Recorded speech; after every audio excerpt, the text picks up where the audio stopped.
All right, good afternoon, everyone. We welcome back those who are joining us here at University of Houston downtown and those joining us online for our day-long symposium, A Blueprint for Texas Cities, Growth, Challenges, and Opportunities. We are about to jump into a conversation with a panel focused on mobility and transportation. I welcome our panel to join us on stage. You can come on up. And we'll do some introductions in just a second. Leading up to today's symposium, we wanted to gauge what was on Texans' mind as they think about their community, both in terms of what gives them pride and motivates them to work to make it better, and indeed challenges as well. And so right before we jump into our next panel, I want to just share some of those that this morning we talked about what makes you proud of your city. We also asked Texans across the state about the greatest challenges facing their city. And first on the list is roads, not surprisingly. But I want to share some others so that we keep these in mind for our conversations throughout the day. Homelessness, mass transit. Knowing that exponential growth is coming and taking farm and ranch land is a problem for small ranchers like myself. Keeping up with ever-growing demand for basic infrastructure required for what basic infrastructure, such as water, waste, drainage, streets, and transportation development and maintenance. Adequate funding of public schools, access to health care, population growth and protection of natural resources. Being left behind. Sprawl, traffic, weather, and one person writes, we are spreading too far out to not moving up. We need to improve walkability and public transportation. Texas Metropolitan Blueprint certainly touches on some of these issues, and I know we will be delving into some of these as it relates to mobility and transportation in our next panel. That goes about 45 minutes with 15 minutes for Q&A. Just a reminder for those here in person and online, you can ask your questions at texastribune.org/ask. We also have some note cards here for the in-person audience to fill out, and we'll ask those questions for you. So let's get to know our panel. Jay Blazek Crossley is Executive Director of Farm and City, a 501c3 nonprofit dedicated to high-quality urban and rural human habitat in Texas in perpetuity.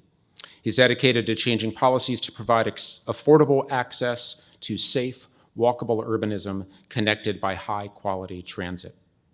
Patrick J. Kennedy was appointed in 2016 by the Dallas City Council to represent Dallas on the Dallas Area Rapid Transit Board of Directors. He co-founded Space Between Design Studio in 2009 and leads the urban planning, design, transportation, and development consulting practice. And Caroline May serves as Director of Planning and Modal Programs for the Texas Department of Transportation. In this role, she is responsible for the management and control of the aviation, maritime, public transportation, rail, and transportation planning and programming divisions. Mays joined TxDOT in late 2012. And our moderator, Paul Cobbler, covers politics for the Houston Landing. During 2.5 years at the newspaper, he spearheaded local accountability reporting about a variety of topics and local agencies. I thank our panel for joining us today, and with that, turn the program over to Paul. Wonderful. Thank you, Matthew. And thank you, Patrick, Jay, and Caroline for joining us for this. I'm happy to be here kind of representing Houston as the moderator. And I did want to lead us off just by noting the passing of Congressman Sylvester Turner, the former mayor of the city who passed away. He was very transit focused, very oriented around our very sprawling city and trying to connect the many diverse neighborhoods here.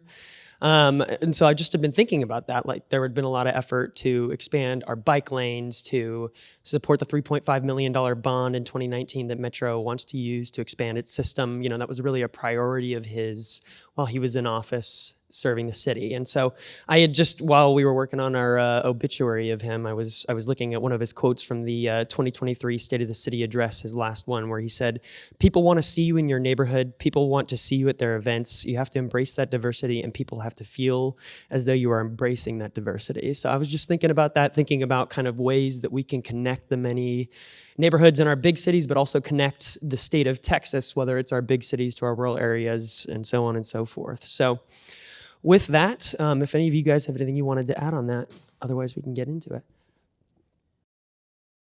Well, I actually had the honor of serving on Mayor Turner's, at the time, mayor's transition team, the transportation team. And, it's profound what he gave to the people of Houston. And I think the thing to point out was that he really cared about Houstonians and like are actual people going to be able to get to work? Are actual people going to not be killed in a car crash? And that was actually changing the city of Houston's approach to care about the results for people was implemented in the city of Houston. And one example is the Vision Zero program to end traffic deaths. The city of Houston went from not having such a program to being one of the smartest entities in our state, understanding where crashes are happening and understanding where if you could efficiently invest in a new crosswalk here, that'll improve people's lives. So Mayor Turner made the city of Houston much smarter than it was so that people would get better results. And I think that's such a great legacy that I hope the people of Houston get to enjoy, is like our government should actually care about the results for us and have the data and the maps and the ability to make our lives better. I would just add from a Dallas perspective, it's very sad and shocking to hear of Mayor Turner's, Congressman Turner's passing.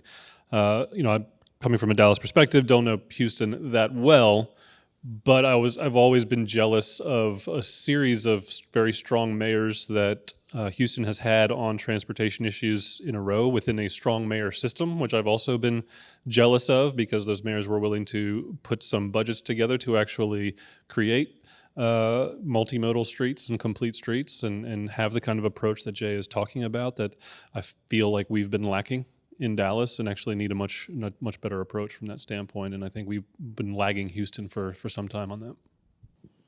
Yeah, and I just, again, really sorry to hear about Mayor Turner, Congressman Turner passing, and really he was a great friend of TxDOT when he was in the legislators, and he also understood transportation, so I think it took kind of the statewide approach, but when he came to Houston, really understood it and applied it at the local and city level, so really saddened to hear about his death this morning. Yeah. Well, guys, on the Texas Blueprint, as we turn to that, I've been thinking about this, all the great recommendations within it, and, none of it really matters if we can't get to them. So I think that's really important that we're having this panel here. There are a lot of recommendations in there, kind of worth noting. One of the things that it talked about was how heavily that cities rely on federal and state funding that give less flexibility, how we need to diversify our funding opportunities in Texas metros, including seeking public-private partnerships that are more flexible. We need to upgrade our fleets to make them more efficient, to reduce emissions, to include smart technologies that allow agencies to increase the efficiency of their systems. And, just kind of worth noting, this really stuck out to me when I was reading through it. One of the stats that I hadn't realized is just that one in every 4 jobs in Texas is tied to logistics, a sector that generates 28% of the state's GDP.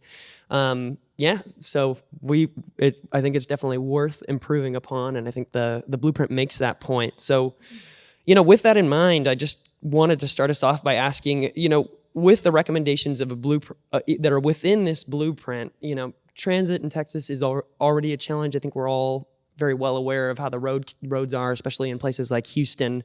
How much of a challenge is it going to be to implement some of these things, and should we expect the construction to ever end?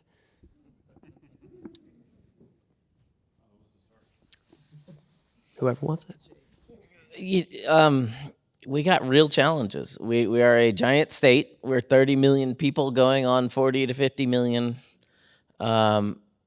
And we've made a lot of choices. We're spending almost more money than any other state on building and maintaining roads every year, but we don't have good data and maps and decision-making processes to spend that money wisely to a great extent.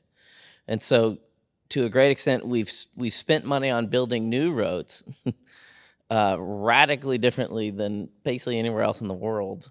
And that means that we have the most amount of roads that we now have to maintain than anyone else. And are we going to be able to do that? So we're constantly creating a bigger problem for ourselves, which may or may not work out for other reasons. But that I believe there are lots of positive things across the state where we can integrate this kind of stuff I was saying earlier about if we actually have data and decision-making processes that respect all the people of Texas and all their diverse needs and wants, and that some of us just want to be able to safely walk to the store, but feel that we can't, so we drive, and so we impose more costs on those roads. And so there really is, maybe to start the discussion, if we had smarter decision-making, if we had a system that represented us all, if we removed the modal restrictions on our funding, we could do a lot. We could improve a lot of people's lives a lot more with just a little bit of changes. I think that's such a great point, too, to be talking about what are the metrics and, more importantly, almost what are the outcomes of every dollar that we spend on transportation. What is the land use and market behavior in response to that? What is the human and modal shift behavior or not shift in how we get around? What is the average trip distance of every trip that we take to try to make the daily trips and make the daily economy go, right? We still have to get to school, to work, to church, to whatever we're going to do, because fundamentally we have to be asking, what is the point of all of this transportation? And I think we've gotten to the point where we think spending and building transportation infrastructure is an end to itself when it needs to be a means of getting people from point A to point B, but also asking, where is point A and point B? How can we make those closer together, more efficient, reduce the transactional costs on every person in this state to be able to achieve what they're trying to do? Because ultimately, the more we spend on the public side on taxpayer dollars, those are increased costs that we're then putting on the private sector to have to own and maintain a car. Then what ends up happening is trips get further and further apart. So you end up spending more time, more energy just to make your daily trips happen. And fundamentally, that just imposes more costs back onto the private sector, but then also more costs back into the public sector to maintain all of those roads as well. And so we have to be thinking about, what is the end goal? Is the end goal just to pour pavement, or is the end goal to create lasting, highly functional, highly efficient urban economies that are also safe? You feel like you can walk to school with your kids or whatnot, not have to drive and pick them up. So I think we have to be thinking about, what are the priorities, what are the data points that we need to put into that, and say, okay, what are our real goals? And then invest in infrastructure and design infrastructure that actually can point us towards those goals. Yeah, and if I can, kind of lay the foundation that we are blessed to be Texas. And in terms of, really ability to have the funding to invest in transportation. It may not necessarily be multimodal, but in our case, over $100 billion over the next 10 years to be able to invest in infrastructure in the state. Jay mentioned we're 30 million today. We're projected to be in the neighborhood of 47 million Texans. And it's not necessarily, one size fits all. We got to think about urban and rural areas of the state, small and big communities in the state. The transportation needs are very, very different. I'll give an example, in Houston, I-45. It's a reconstruction project. It needed to be done. Or I-35 in Austin, some of these highways from when they were built 50, 60 years ago. So some of it is just an urban reconstruction of some of these corridors. Yes, we may expand it, but we cannot leave it the way it is. So they tend to be big projects. They tend to, people tend to look at that, oh yeah, you're just adding and building and adding capacity, but a lot of that is reconstruction. And then to the point made earlier, yes, every lane we add, we got to plan to maintain it. And that cost continues to increase. In a state like Texas, we have the most bridges, 55,000 bridges, the most, if we add the next 3 states, they still are not to that level. Lane miles, we have that, because we're a very big state. Most of our interstates are the longest in the country. I-10, 880 miles, 69, over 1,000 miles. You take some of the other corridors, even like a 281, or 287, we're talking 600, 700, 800 miles. Not any state in the country has that long of corridors. So when you really talk about investing, if we took I-10, for instance, from Beaumont to El Paso, the needs are very different. And you go through all of these major metropolitan areas, but also you go through the rural areas that have their own needs. For instance, I-10 crosses energy sector in West Texas. So you can't just look at investing in the metro areas. You got to invest in the energy infrastructure needs. But does that come with a cost? Absolutely. We have some of the most congested metro areas in the country, including where we're sitting here, in the 5 major areas. But again, a lot of that has to do with the population growth. We're the #1 relocation for headquarters today. We have more 500 corporate headquarters in Texas, in the Texas Triangle than California has. 54 or 56 to be exact today. And they're coming here in droves. So that again brings its own element. I tell people that 3 years ago we didn't have Tesla in Austin. Today we have Tesla. Today we have Samsung expanding in billions of dollars. So when you start looking at that, that's part of the challenge. Like we cannot keep pace with economic activity, population growth, but also just the need for multimodal transportation solutions that I think is a lot of what we're going to be discussing today. How does Texas become bold enough to really embrace multimodalism, to provide options to people? And that will look different. It will look different in Houston, it will look different in Dallas, it will look different in Lubbock or Presidio, Texas, or Lufkin. So it's gonna look very, very different when we're talking about multimodal strategies and multimodal solutions. And then, lastly, we'll really take some of the discussions earlier today, statewide, regional, local, and definitely private partners in terms of addressing the unique transportation needs throughout the state. Is not a one-size-fits-all, it's not a one-strategy-fits-all. Well, and Caroline, that term you use, multimodal, I think that's going to be really important to our discussion today. I'm just wondering, for the uninitiated that are here, can you explain what that means and what a state that has a robust multimodal transportation system looks like? What does the future look like in Texas with that? Yeah, and I'll focus primarily on the movement of people, because when you look at the movement of goods from a multimodal, actually the movement of goods is very multimodal, okay?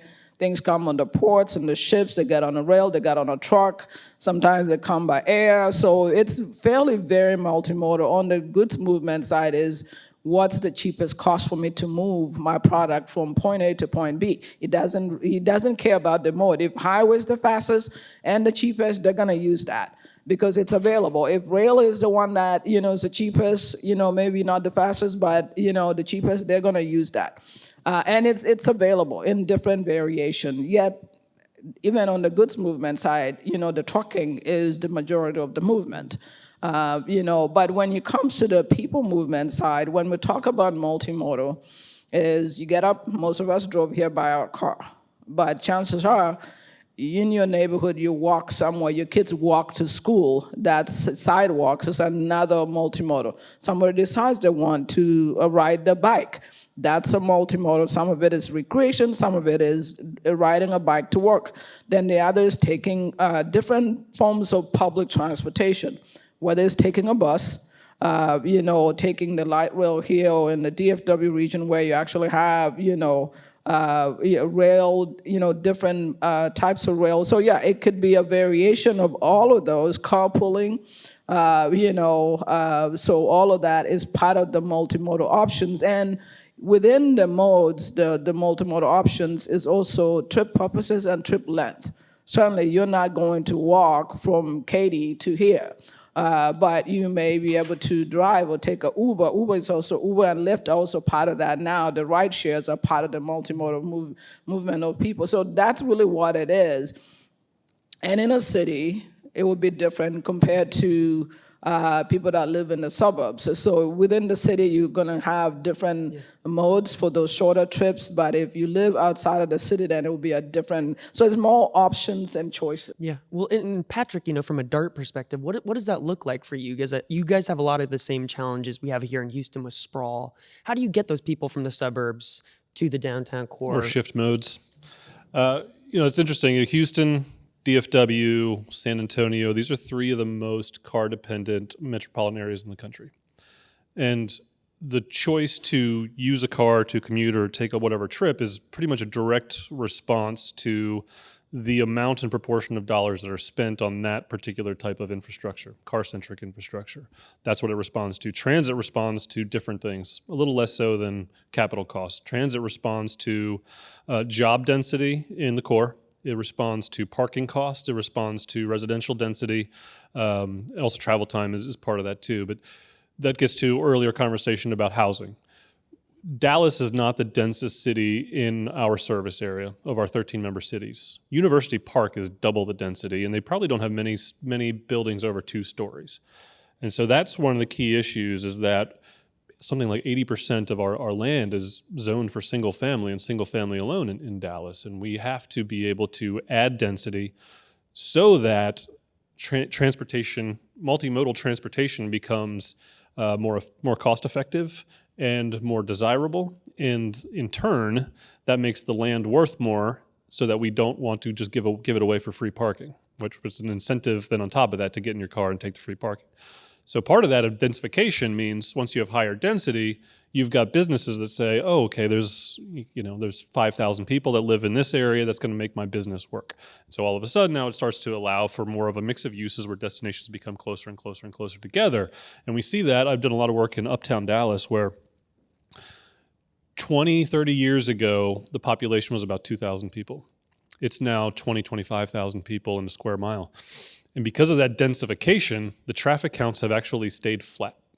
And they actually now have like 4 or 5 grocery stores in that area where they used to have 0, because the population went up, the incomes went up, it's a highly desirable place to be. And so all these grocers have their models that say there's a lot of dollars that live there and want to shop there, so let's all go there. And now, instead of people having to drive 5 miles to a grocery store, they're walking 3 to 5 blocks to a grocery store. That's how we get the modal shift.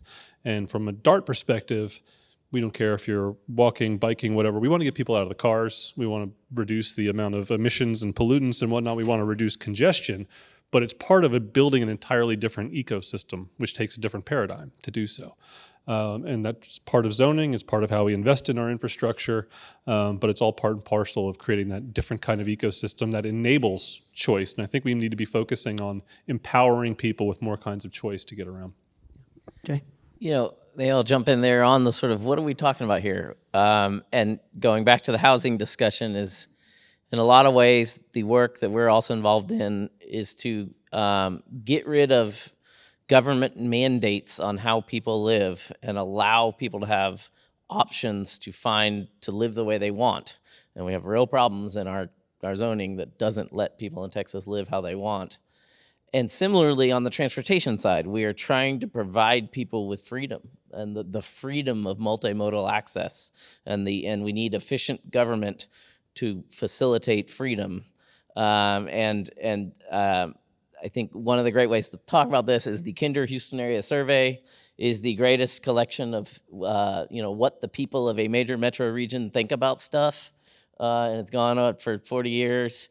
And they've asked for about 10 years this question of, if you could live anywhere in the Houston region, would you rather live in a big house with a big yard, even if you have to drive everywhere, or would you rather live in a neighborhood where you could walk to stuff, even if you would have a smaller unit? And consistently, about 45% of people want the big house and want a drivable sprawl lifestyle. And about 45% of people don't want that and want walkable urban lifestyle. But these dense places that Patrick's talking about, we only have about 5 to 10% of those. Like basically, the greatest collection of urban in Texas is here, basically from here to the Med Center, and then all the way to Beltway 8. But within the loop and within the area next to the loop, that's 1.2 million people. And there's another 6 million people in this region. And about 2 million of those wish they could live in a walkable neighborhood, but they can't. And so our government isn't facilitating the freedom to choose to live how you want. And we could better do that with multimodal transportation. Paul, can I add a quick point on messaging there too? Because it gets back to reading through the Texas Blueprint document. And one thing I noticed was that it's fairly light on transportation recommendations. There's a couple mentions of, investing in multimodal and biking and bus lanes and sidewalks and things like that. There's some talk about, EV charging stations like that, but it's fairly light at the end of the day. And I would like to see in the future that takes a much more robust position on transportation issues, goals, and policies.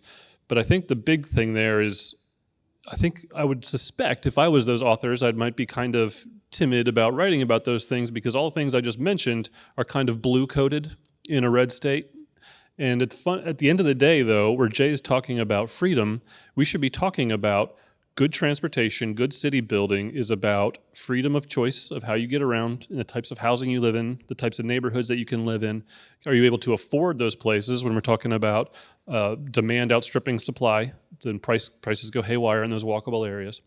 But then at the end of the day, it's partially about that freedom and empowerment, but it's also about fiscal responsibility. Because if we just keep shoveling money into concrete further and further and further away, the tax base and the low density can't actually afford to maintain that infrastructure that we're building.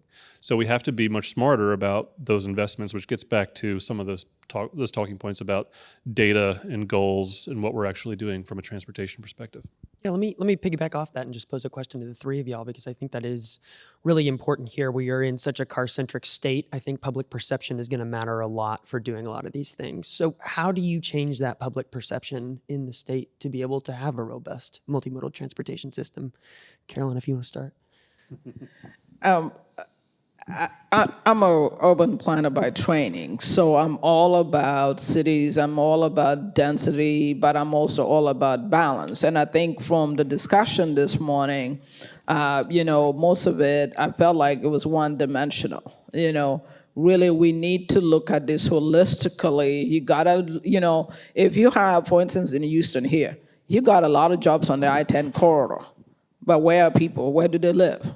So when you think about it, where are the jobs located, where are the housing located, where do people live, where they're going to, where the schools. So you got to look at it holistically and not look at one-dimensional aspect. And I think we're looking at housing, we're looking at jobs, we're looking at economic development. They're not separate. They're all really together. And I think, it's not necessarily trying to force people to make, certain choices, but how can land use, transportation, economic development all work together to really facilitate, one, quality of life, but also economic opportunity. Because the single most critical issue for upward mobility is access to economic opportunity.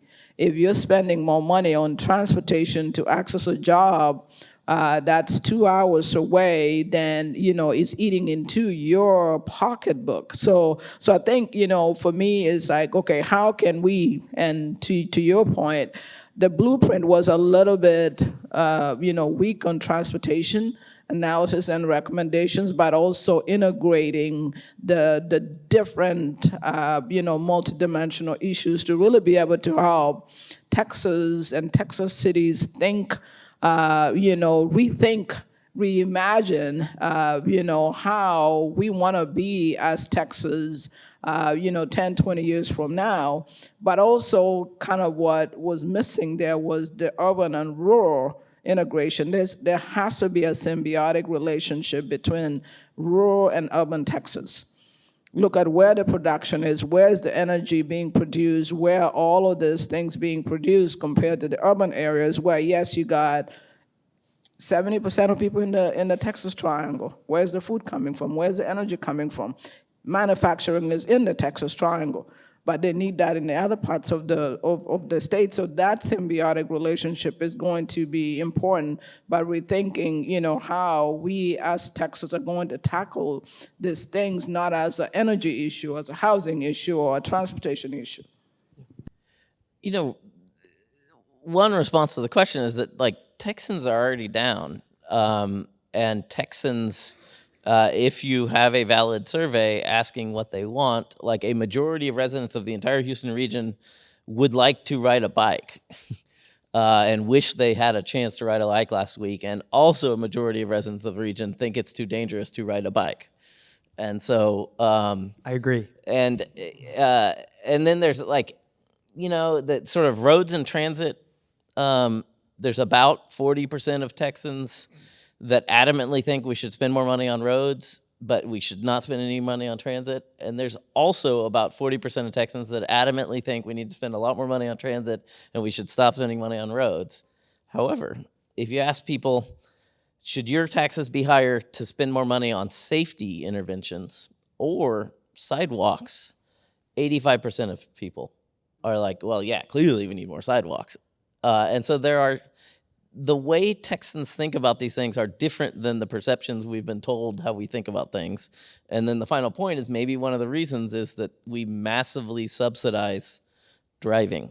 And so us Texans are reasonable humans, and the federal, state, and local governments subsidize the option for me to drive to the tune of $12 billion a year here in Texas. Of money that's spent on building and maintaining roads that's not coming from user fees. So I'm going to respond to that. And if I have options and there's one that includes all the subsidy, I'm going to do it more. Yeah, I think it's such an interesting question too, because you're getting into the politics, and if 90% are getting around by car, and you ask people, how should we invest the dollars? Well, they say, well, I need to make my commute better, right? And part of that is how it gets covered in the media, because congestion is so visceral. Nobody likes being stuck in traffic because you're literally trapped. You can't move, especially if you're on a limited access highway, there's nowhere to go. And so everybody's like, well, fix that. Okay, so that's one part of it too. The other part of that is once you've built almost entirely for the car, and I keep this metric that I call sort of overdriving. And when we talk about 90% of commutes or whatnot being by car, I argue that that's actually not by choice. Because when you start to look at how many people are too young to drive, too old to still have the faculties to be able to drive safely on the road, or are living either in poverty or paycheck to paycheck, they probably shouldn't have to own and operate a car at that cost. And when you start looking at Texas cities, I think it's Austin's performing the best at only 1.5 times the amount of overdriving that they should. And if you're at 1, I would argue that that's sort of the sweet spot of you are not forcing people to have to own and operate a car if they don't want to or can't. Houston and Dallas are both over 3. When you start to get to the mid-sized cities like Waco and whatnot, it's more like 5, right? That's far more people are on the road than they really should. And ultimately, people will say, well, Texans love their cars. I would argue that that's actually more like Stockholm Syndrome, that we are forced to because we're held captive by them just to participate in the local economy. So it gets back to the point of, okay, how do we reframe this to say, instead of having to commute, 10 or 20 miles, we're talking about transportation infrastructure decisions, and whatever happens to be in the news about something, it's going to take 5 years of planning, 5 years of construction, 10 years down the road, and another 15 or 20 years till there's sort of the land use impacts start to shake out from all of that. So these decisions we're making are so far down the road that our commutes right now don't even really matter. But if we start thinking about how do we make all of our cities and all of our municipalities more complete, so that you have more destinations, more jobs, better land use better housing jobs balance, then you don't have to commute so far to get to where you're going. And all of our cities can be a little bit more self-sustaining. So when we're talking about bedroom communities trying to claw back sales tax, it's because they don't have adequate commercial development to actually, fill out that tax base to maintain some of that infrastructure. But if they start adding more of that, then there's more jobs closer where people are living. And I think that's where we need to be trying to get to. Yeah. Can I add Please. something? Yeah, and I would be remiss not to mention this, that yes, TxDOT, we've invested a lot in roadways, but there's two things I'm really proud of.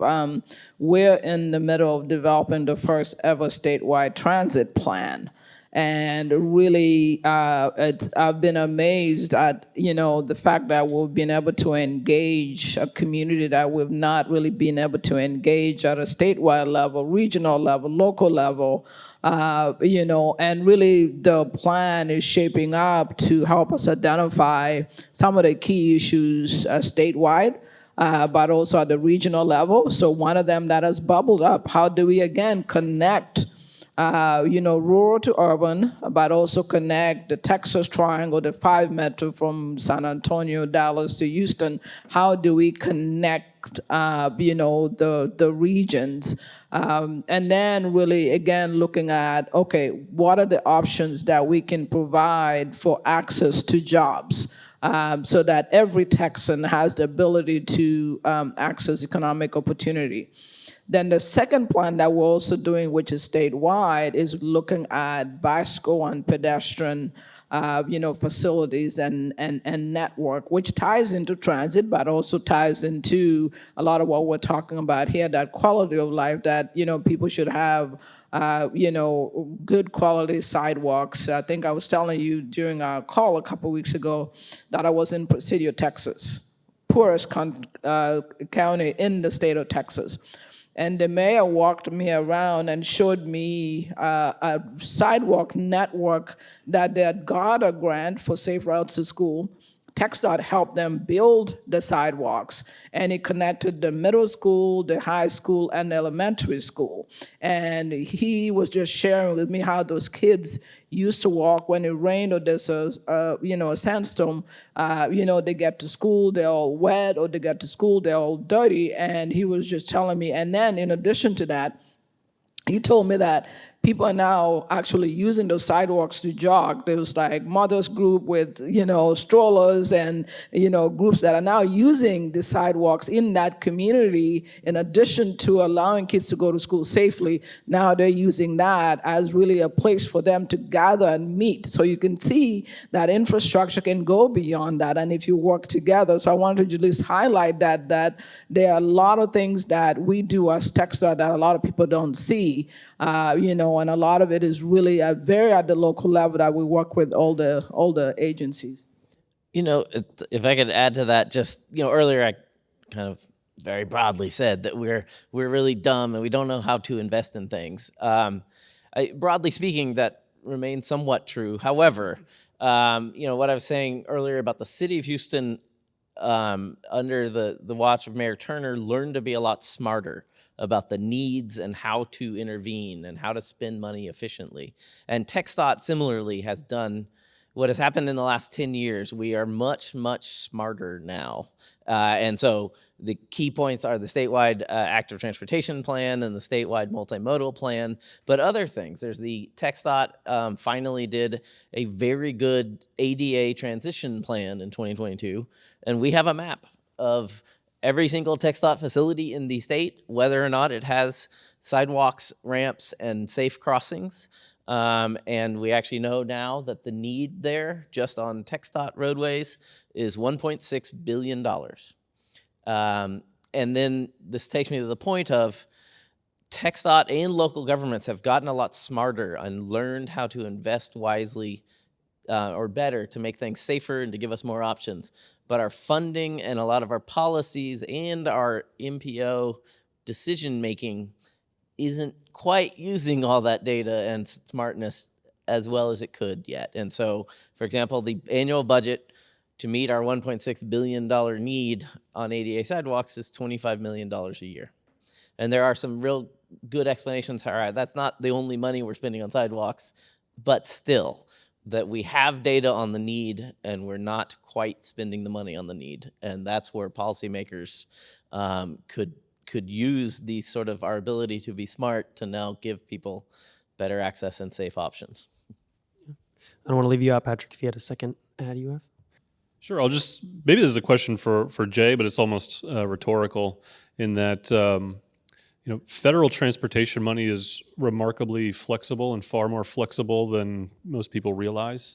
And they can be used for a lot of different sources, but it ends up mostly going to highways and road expansions.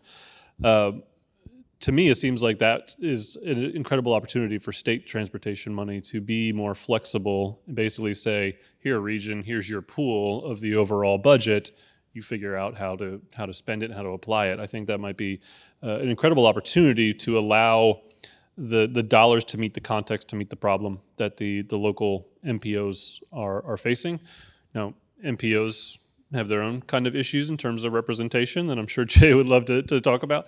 But I think that allows, if we have more flexibility, it allows more adaptability to meet the moment and allow Texas and Texas cities to grow appropriately and adaptively into the 21st century. Yeah, and I think that's worth asking about too. While we kind of bring up federal funding, that's been in the news a lot lately, and the potential of freezes of federal funding.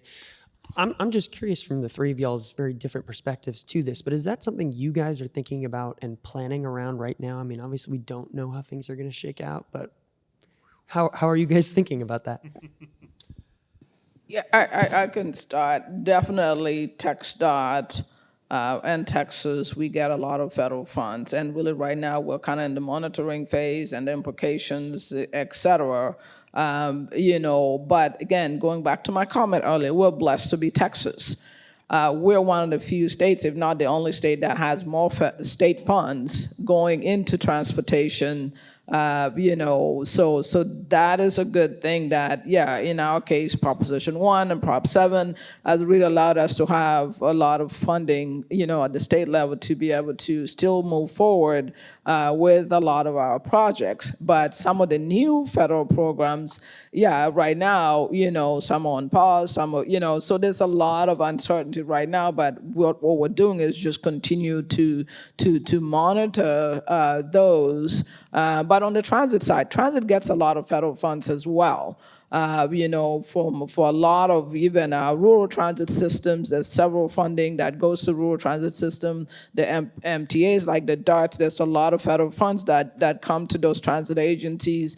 And if, some are paused, definitely will impact the smaller communities probably the most because they don't have a lot of wiggle room. So definitely there's a lot of anxiety across the state, especially in smaller communities, but also larger communities as well, depending on the funding, grant funding. A lot of communities, Texas, total, not just TxDOT, over $1 billion in grants, different grants at the federal level. So a lot of those have been paused right now. So so there's a lot, kind of unshaky right now, and we're kind of just monitoring that at this point.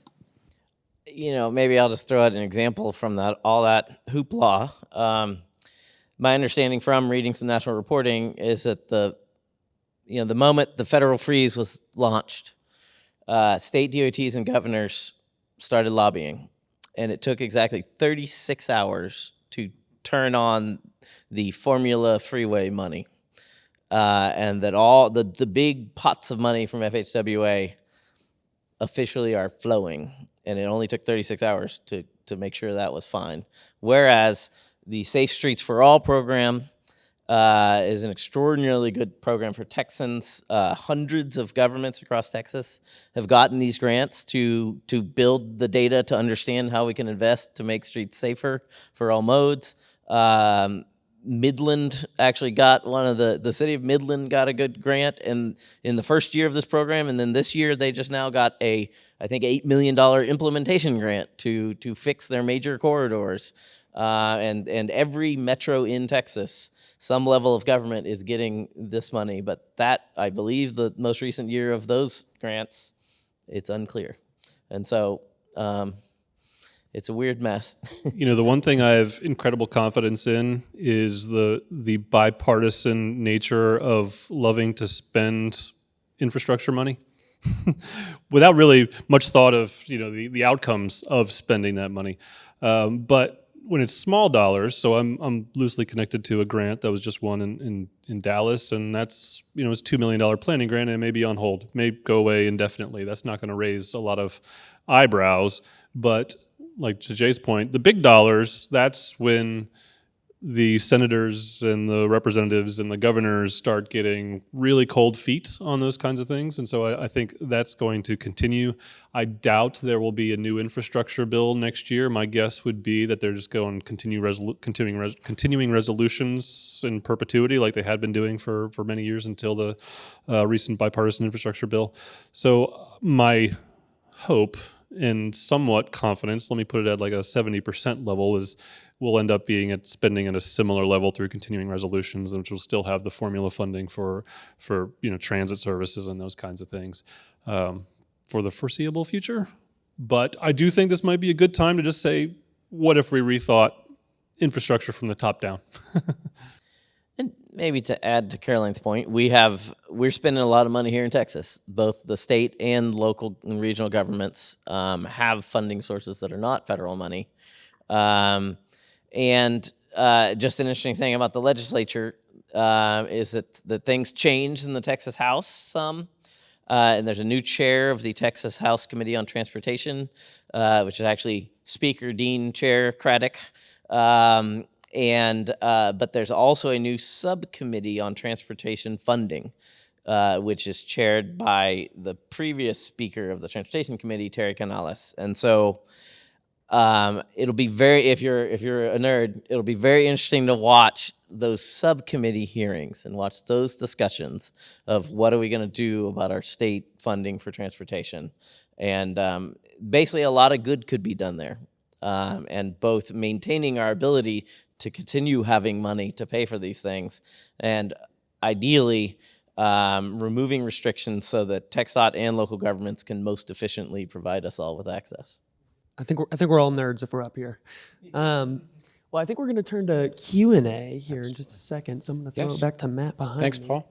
And just a reminder for those joining us online, you can ask your questions at texastribune.org/ask. We do have a few questions in here. Caroline, you referenced kind of early in the process of building out a statewide transit plan. I think there's often a question among constituents, of how is my voice reflected? Can you share a little more about what that engagement looks like? How are you, from a process standpoint, how are you engaging Texans, communities to be able to build out this plan? Yeah, the plan has been in development for probably, I want to say, 14 months now. And really, we've had several engagement opportunities way in the beginning where the team went throughout the state, held numerous meetings on different communities, and they did pop-ups, et cetera. So really engaged a ton of people throughout the state. And then in addition to that, we have a steering committee that was created with representatives from different, big transit agencies, small transit agencies, and other community organizations. And they've been meeting throughout the process of the plan development. And then they also had focus groups that focused on certain topics. So let's say inner city connectivity was kind of one of them. I can't remember all of them, but they have these themes, and they had different groups that were part of that, and they held, regular meetings to really be able to engage everybody. I know I made a lot of presentations to different organizations throughout the state to talk about the plan, going in front of MPO policy boards and others to really talk about the plan and get input. So it's been really, really very robust and very well received throughout the state. Like I mentioned, rural, urban, different communities have been able to provide us with feedback and really identify what the key needs are. And I think the strategies, it's really going to be a roadmap that helps the state and different communities on how do we move forward as a state of Texas in terms of addressing transit. Thanks. This is a question for Jay and Patrick, and that in this conversation, language that was pretty intentional, I think, in terms of using the word freedom in thinking about transportation and the allowing Texans to live the way they want. I'm sure part of that is perhaps a culture in Texas of the open road, but I'm sure that's also a national and American kind of culture. Can you just touch on that and what it means to try to reframe people's thinking? Because it's a kind of, I imagine, a frontier mentality that, anyway, please. Yeah. Maybe one angle on all this is that I grew up in Montrose, right over there. And in the 80s, basically, my parents were busy. We would get home from school and we would wander off, take the 82 bus to the Galleria or take the bus to Astroworld. We would wander around the neighborhood on skateboards and bikes, willy-nilly. I have a 10-year-old son. He does not wander around, and parents, you are scared of the streets around your house. You are scared of your children being killed if you let them live in our society freely. And so my son does not have freedom, and he does not have the freedom I had in Houston in the 80s. And it's possible to a great extent, particularly with me, is I'm much more aware of the danger of traffic crashes than I was in the 80s. But that it sucks, and and then with children, there's a lot of research on the developmentally young people in Texas not being able to wander their cities significantly changes sort of your confidence and your how you see the world, and so we could do better, and then just to say that the point is we could provide people with safe access. And we actually could change our transportation decision-making system, change our travel demand modeling, and change our regional growth forecasting, and all our planning processes to reduce transaction costs, like Patrick was saying, and to give people many options. And actually, if you want to drive, it sucks to drive in Texas. It's dangerous and terrifying and boring. And so I don't have the freedom to drive how I want in Texas. And so but I think we could give people the freedom to feel like they can get to the store in a reasonable manner.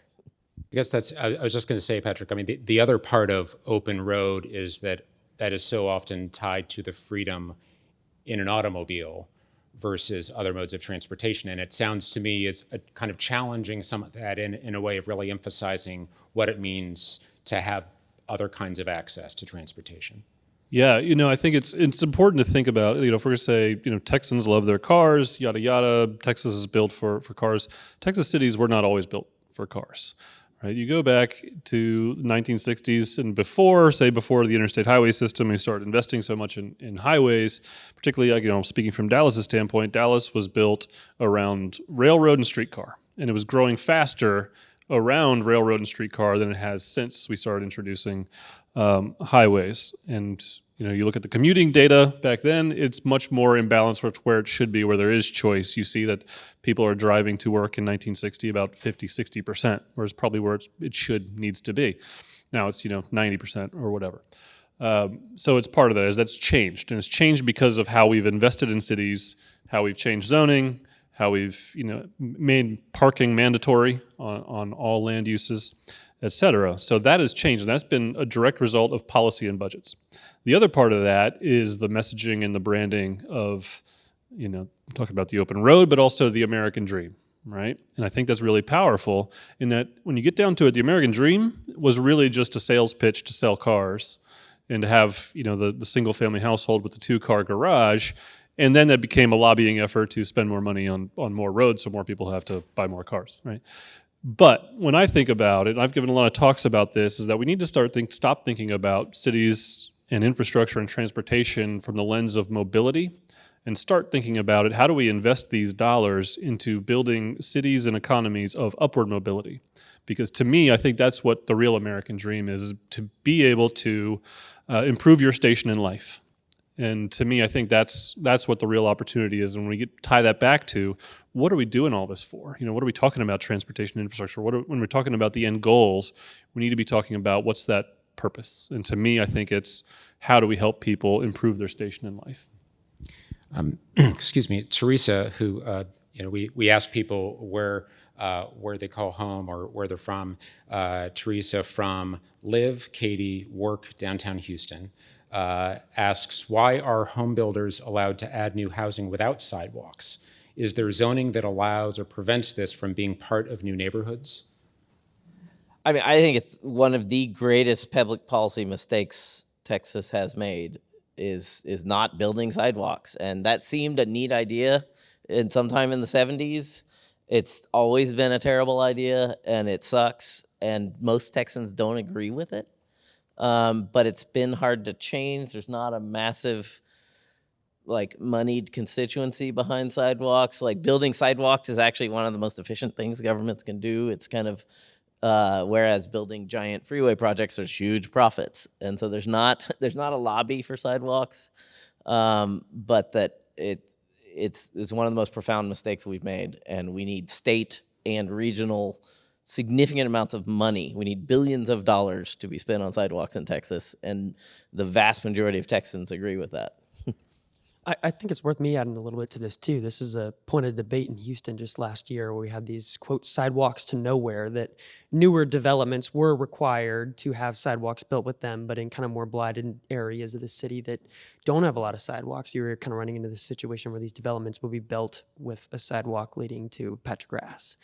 How do you kind of fix that too while we're thinking about it? Well, a lot of that comes down to the way the street network is laid out. When you go to pre-war gridded networks and you draw a line of where you are to where you want to get to, where you want to walk to, in a gridded network is going to be far shorter than in sort of a cul-de-sac, lollipop loopy-doopy kind of network where you basically have to wind your way around all of a sudden to go what you would think would be, as the crow flies, a quarter mile all of a sudden is over a mile. And so people are like, well, I'm not going to meander my way around there.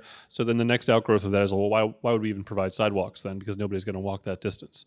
And so it gets back to that fundamental nature of how do we create interconnected street and block structure that enables walkability and choice in transportation, but not just choice in mode, but also choice in route, because you've got parallel network of streets. So to me, it gets back to the fundamental nature of how we're designing our overall street networks. Yeah, and if I can add from TxDOT perspective, actually now we have a very big concerted effort in terms of really, closing the gaps on the sidewalks on our network. So, but again, it's on the state system. So if we're going to expand a roadway, we're going to reconstruct. If it's not interstate where we can't put sidewalks, but if it's a roadway where we can put sidewalks, that's really a big mandate for us from our commission to ensure that we are adding sidewalks in the road network, but where it's feasible. Again, feasibility, is it going to be used, not sidewalks to nowhere? So with that, I just want to thank our panel, thank Paul for moderating. Let's give a round of applause to the panel. Thanks. Thank you. So as our panel steps off the stage, we want to move to our next program. And we mentioned we're going to have two lightning talks today. This morning was with Connor Kenny, principal at Capital A Housing, focusing on affordable housing. This afternoon, our lightning talk is with Molly Morgan, Associate Vice President and Texas State Director for the Trust for Public Land. She leads the Texas team in ensuring every Texan can experience the health, equity, and community benefits of close-to-home access to the outdoors. In her role, she champions closing the park equity gap by working closely with communities to realize their green space visions. So we have 15 minutes here to hear from Molly about the importance of urban green spaces. Well, hello, everybody. I'm Molly Morgan from the Trust for Public Land, and I'm the Texas State Director for our work. And I'm here to talk to you today about the power of parks. And so on the next slide, you'll see that our mission, we're a national nonprofit, and our mission is to connect everyone to the power of the outdoors. And on the next slide, it's more than just a nonprofit mission for me. It's a personal journey too. Even though I've worked in park spaces for many, many years, I was reacquainted with the power of parks when my daughter was born. Like many new parents, I was overwhelmed with stress and love and joy, but also the weight of responsibility that lots of new first-time parents feel too. And I was reacquainted with how important it is to get outside every day. We started our journey together to get outside in a park every single day. And at that time, it was a place for us to reconnect. And now it's a place that Marigold gets to laugh with friends, to touch the grass, to be outside. And it's still a place that I can go to reset and get a break from everyday stresses. And I'm sure many of you have those stories about parks and being outside too. On the next slide, you'll see the challenge that we have, which at least in Dallas, where I'm based, is that only 26% of Dallas residents have access to a park. And we're working to change that, and it's something that's solvable. On the next slide. So there's lots of feel-good stories about parks, but the science back it up. We know that spending 20 minutes outside reduces your cortisol levels, your stress and anxiety. We know that children who spend more time outside have better mental outcomes for the rest of their lives. And we know that parks contribute to social cohesion, community connectedness, and public safety, which is another important aspect of our work in green spaces. On the next slide. At TPL, we take a three-pronged approach to everything we do. And we have these are the three strategies that we use to make sure our park spaces are successful. The first is public-private partnerships. The government and our public partners provide the foundation for our work. But we know that public funding isn't enough to change these issues in cities. And so we have to work together and also bring philanthropy to the table to make a difference where we work. We also are very passionate about community-driven solutions. Communities are the experts in their neighborhoods. They know what they need in their spaces, and every space is different. And so it's critical that the community is at the forefront of everything we do in the park world. And finally, philanthropy as a catalyst. At TPL, we also raise funds for our projects, and philanthropy is critical to having innovative solutions and making changes in the world we live in. And the next slide. So right now in Dallas, we're working on 3 transformative projects that will change the landscape of the city forever and for future generations. The first is the 5 Mile Creek Greenbelt. The second is the Dallas Greening Initiative. And the third is Big Cedar Wilderness, all of which I'm going to talk about in more detail. On the next slide, you'll see a map of all of our work and everything that we're working on right now, which includes 18 parks, 17 miles of trails, and 1 large nature preserve that will provide outdoor recreation opportunities for the whole city. And on the next slide, you'll see more about 5 Mile Creek, which is 17 new miles of trails and 3 parks that will connect communities in southern Dallas. Along this corridor, it will connect 17 parks to one another, various institutions, 2 public universities, several light stations, and countless bus stops. And so again, although there's a feel-good component to parks and green spaces, they're critical connection pieces for residents and cities. And this is what the Greenbelt can look like. And if any of you have spent time in Dallas, you know that this would be a pretty great transportation alternative and trail project for our city and cities across the state. On the next slide, you'll see a little bit more about the Dallas Greening Initiative, which is our effort to transform vacant lots in neighborhoods into usable green spaces. So we're taking an innovative approach in Dallas where we are transforming already vacant city-owned lots quickly and affordably and working directly with communities for what they need. And this also allows us to make a difference in bringing more parks to people in the city faster and more affordably while we're also working on large-scale projects. And in this project, we have the opportunity to take a site that looks like the one on the left, and these are real pictures of a park that we've worked on, to the site you see on the right. This is a bigger site for a greening initiative site, but shows the power of what we can do affordably and quickly in neighborhoods. On the next slide, you'll see a little bit more about Big Cedar Wilderness.